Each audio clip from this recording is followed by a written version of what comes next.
Is your Sling TV account suspended with a billing hold error? Stop wasting time searching for fixes. Here is how to get back to your shows in 3 easy steps. Before we start, keep in mind these steps apply to your own account and your own device or app only. Let's dive in. Step 1.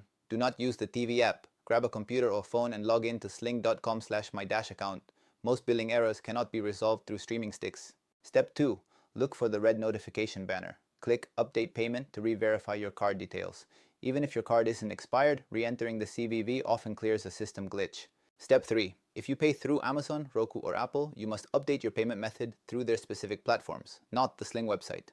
Pro tip, if you've paid but the error persists, log out of the Sling app on your TV, power cycle the device for 30 seconds, and log back in. If you're still stuck, contact official support at 833-389-2054. Avoid unofficial recovery services. They are a major security risk. That's it. Subscribe to Sleek Guides for more direct, fluff-free tech solutions. I'll see you in the next one.